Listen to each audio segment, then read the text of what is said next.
So last time sorry. So last time I was able to briefly talk about the introduction and tags and again, but I'm going to be repeating myself today again. So just so you can get up to speed.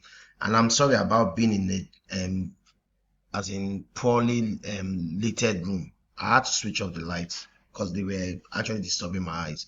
So now we're talking about tags, right? Now I've done the video to go up to 15 minutes. On like 5 minutes I was able to do it, although I'm using the free trial of screen power. So now all these things you see, they are called HTML tags. These are HTML tags. Now a text tag is the ones you write content in between. Those are text tags.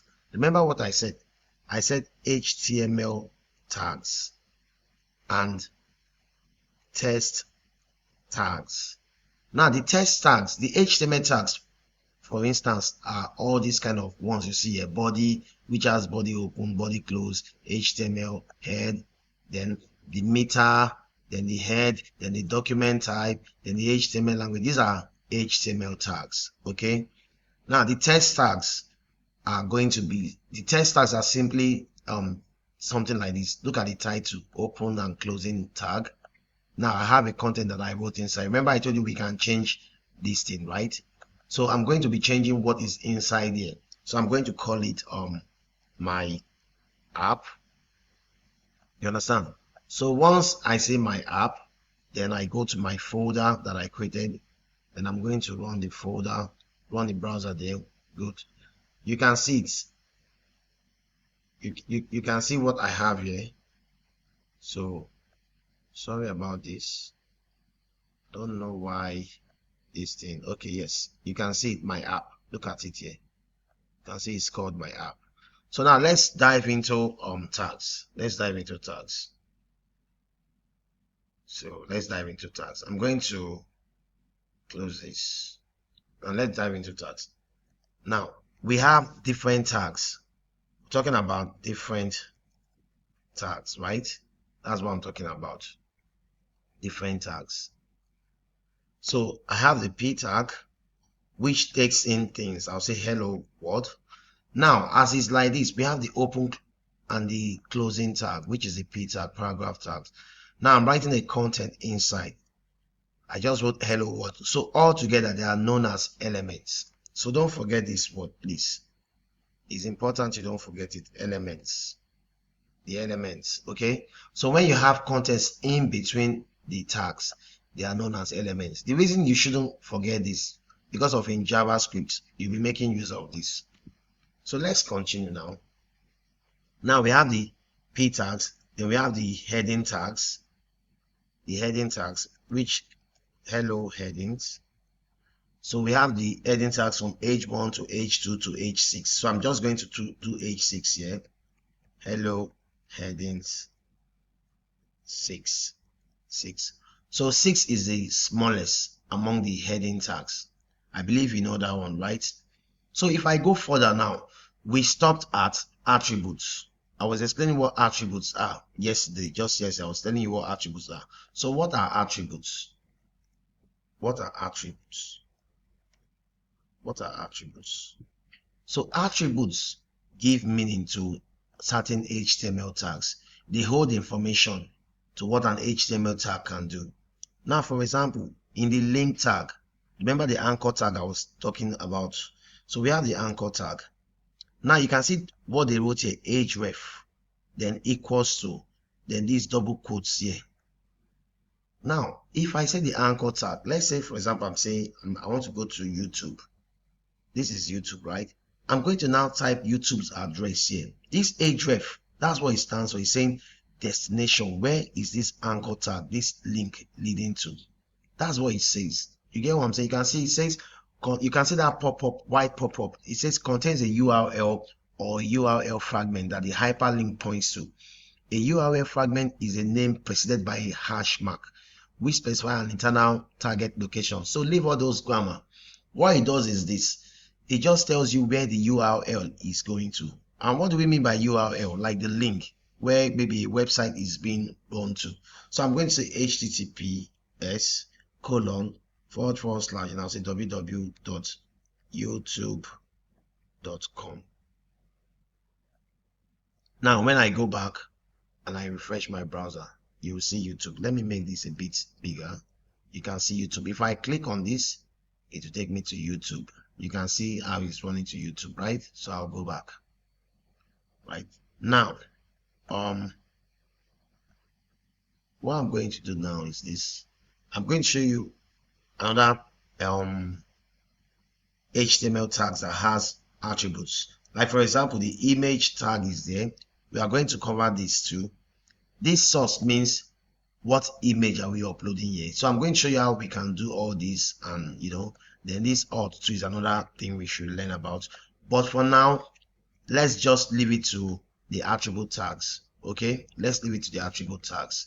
So let me go to my W3 schools and see the next content. W3 schools.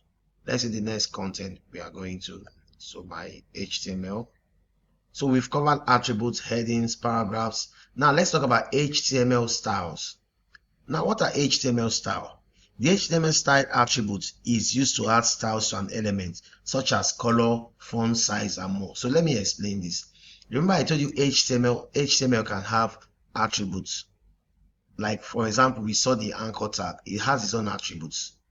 I can also give attributes to other ordinary HTML tags. Like for example, I have this guy here, the P tag, which has an open and closing tag with the content that goes inside. Altogether, it's called the element. Now, if I come to my browser and I refresh, you can see the lorem ipsum I wrote here. Now, when we talk about HTML style attributes, you can see what they wrote here, the HTML style attributes. They said it's used to add styles to an element. Remember what is an element now? All this guy is an element, okay? That's why you have it showing here. It's all an element now. So how can I add styles to this? So now there's this specific HTML attribute we use. It's called styles. So how to use it? You will come to the P tag, the first part of the P tag. You now give a space, then you now type styles. Just type style. Once you type style, I can say color. I'll say colon. I'll say red. Now you have to be very, very, very careful here. Look at the way I typed this. I said color, then colon, then I said red, then semicolon. Now let me just write it out so you can see what I did. I actually said style. This is what I did. And I said equals to. Sorry, I said equals to. Then I did quotes. If you like, you can make them single quotes. So now I have to write the whole thing inside. So let me cancel this and show you. Now I'll say color. Now when you write that color, remember you don't use the British wording spellings. You use the American spelling. You say color. Now when I say color, this thing is called a property. Then if you want to give it a value, that this is the color I want to give this element, you now say colon. Colon, you will say shift and hold your colon key. It will bring out a full colon.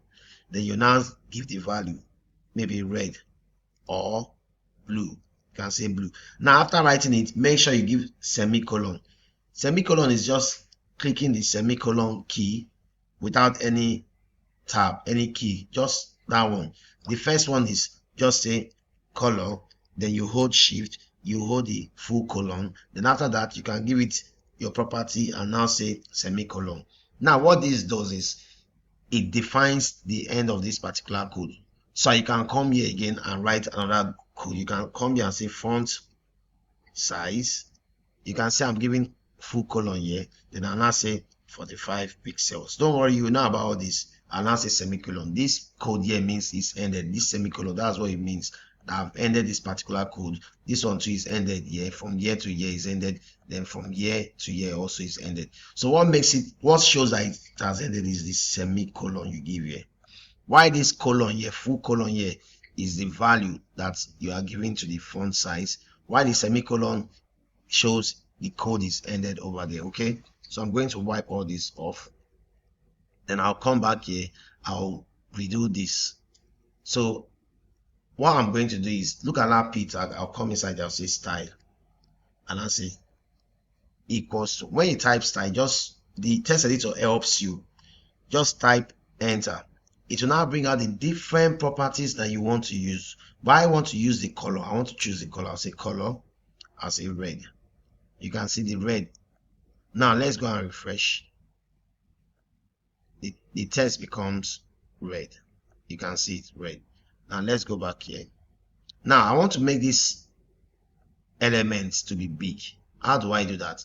I'll just come here and say font size, and I'll say 25 pixels. Then I'll say semicolon. You have to end it with the semicolon. Then I'll come here, I'll refresh. You can see it has increasingly become bigger. It has increased text. Then I'll come here again. Now let's say if I want to put it to the center, what do I do? I'll now say text align, text align. Then I'll say center. I'll give it a value called center. Then I'll come here again, I'll refresh. So you can see it's red, it's bigger, and it's at the center. So these are just the few ways you can use HTML styles. So go to your W3 schools, read about HTML styles. They are simple. Then you can watch the video again to understand what this actually means. You can see the tag. This is your tag, for example. You give a small space, then you say style equals to, you now give a property, then you say colon, then you now give a value and end it with a semicolon. There's a difference between a full colon and a semicolon. I hope you know about that. There's a difference. So the property can be, let's say, color, then the value can be blue or red. So when you call a property, it's actually just a property. What are you assigning to that property? That's what this thing means. Are we saying width? Are we saying height? Something like that, okay? So that's just what it means. I can also give it a background color by coming here. Let's say, for example, I can give my whole page, my whole HTML page, a background color. I can come here and I'll say body. I'll go to the body. Look at the body tag. You see the body tag? I'll come and give it a property, style attribute. I'll say style equals to, I'll say background color. Now you can see how the background color is written. There's background and hyphen color. You can also use this one. You can use the one with the hyphen. But I like to use the one with the hyphen. I'll say background color. Then I'll say black. You can give it any color of your choice. If I refresh, you can see the body is all black. You can give it any color of your choice anyway, but make sure when you give it a color, like for example, if I give it red, this red will not be able to contrast where it won't show. So you have to give them different colors so you can actually see what you're displaying. Like for example, now let me change this and say red. Let me give it a red color. So let's see what happens.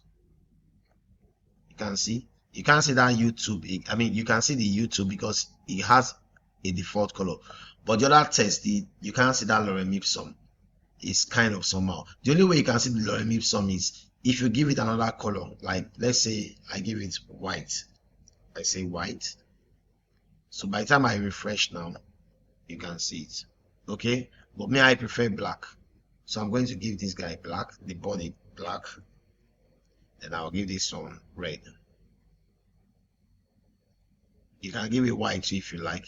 White and black goes well. So I'll refresh so you can see. So I'm going to stop this lesson at 13 minutes. Then I'll provide another lesson when we cover today's section, right? So take care, bye.